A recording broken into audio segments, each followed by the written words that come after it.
Hello YouTube and welcome back in In-Flightsim.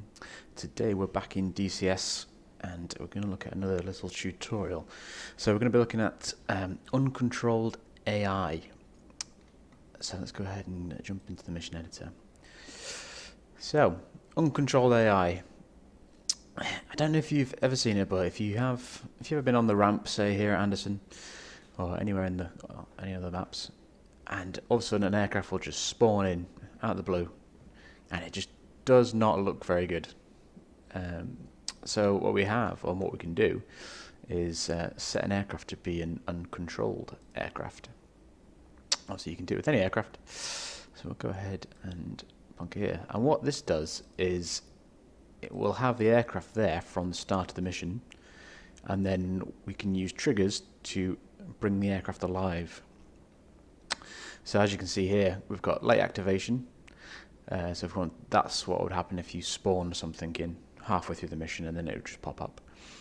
Uncontrolled is what it will be there from the start of the mission, and then we need that trigger to start it or to bring it alive. So if we go ahead and tick that, you need to make sure that that's ticked.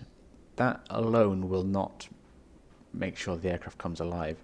Now that's uncontrolled, it will just sit there until we tell it to move. So what we then have to do is, before we go over to the trigger menu, we have to assign a specific trigger to this aircraft.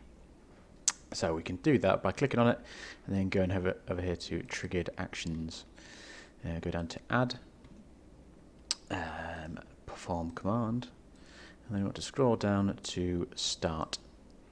That way there's a trigger called start that is assigned to or linked to this aircraft, Aerial 1. So next we can come over here to the trigger menu, create a new trigger, and we can just call it aircraft start. And then what we want to do is, we'll look at these conditions in a second. We want to have AI task push, and then there we can see with the trigger that we set for the aircraft, Aerial 1, we want the first trigger to start, just like that. Now in the if conditions, there are so many different options you can choose, depending on when and how you want the aircraft to start. So you can have it if an aircraft flies into a certain zone after a certain amount of time, if a flag's active. So just keep it really simple. Let's just go for time is more setting. So we want the aircraft to come alive after 30 seconds. And that's what we do. So we got trigger is a once type of trigger. After 30 seconds of mission starting, the aircraft will start, and then he will go fly. So let's just go ahead and just give it a quick route to fly. So just pop it out to the point here and then back into Anderson to land. I don't know why, but as soon as you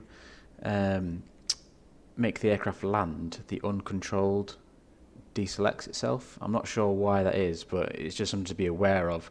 Otherwise the aircraft won't be in an uncontrolled state, it'll just start as soon as the mission starts. So you just have to make sure that's still ticked. I don't know if it's a bug with DCS, but it's quite frustrating, certainly if you've got quite a large scenario going on, and it just decides to untick itself just because you want the aircraft to land again.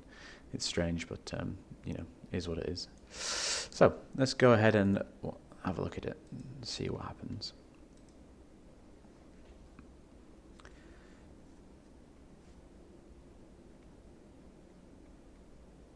So flight.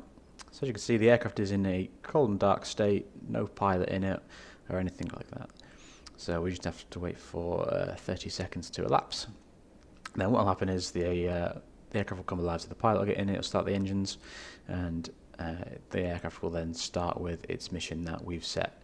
Let's start out to that one-way point and then back. So just waiting on for 30 seconds to come up, and you can set this up to as long as you like. And like I said, you can use other triggers. We can set up a zone. Here we go. And if something happens within that zone, we can spawn the aircraft. Or, there's just so many different options that we can have with it. And that's it, really. It's pretty straightforward. So you can see, he's just on, I've just speeded up time a little bit here, just so we can get a move on. There we go. And now he's on his way. Perfect. So let's go ahead and look at another different type of trigger we can use. So let's do if a unit goes into a certain zone. So let's create a trigger zone for this to happen.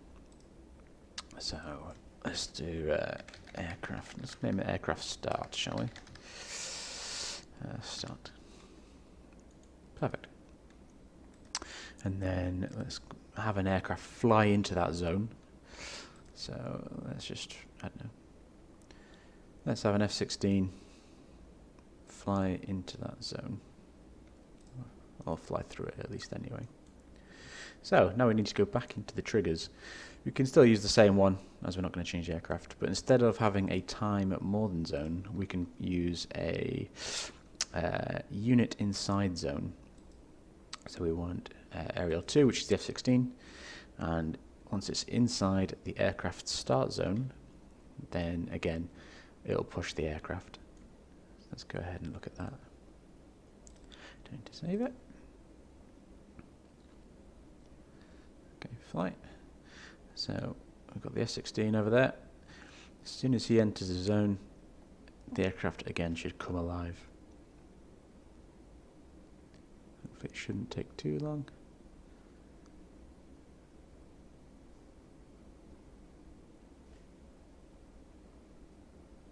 There we go. The F-16's just flown through into the zone that we set, and the aircraft has come alive. And then again, just like before, the aircraft will carry on with its mission now that it's alive. It's just quite a handy little way of having the aircraft always present, rather than just all of a sudden popping up, say, at any point in the mission. There are a few things to be aware of, though. Obviously, if you have, say, if you have Anderson here, if you had a full airbase full of aircraft like this, it will obviously make a large impact on your frames. That's just to be aware of. But other than that, it's quite straightforward, and because there's so many different triggers we can use, there's so many different ways in we can activate the aircraft essentially. So I hope you found this tutorial useful. If you have any questions, please leave them down in the comments below. And as always, like and subscribe to the channel. It really does help me out. So thanks for now. I'll see you later.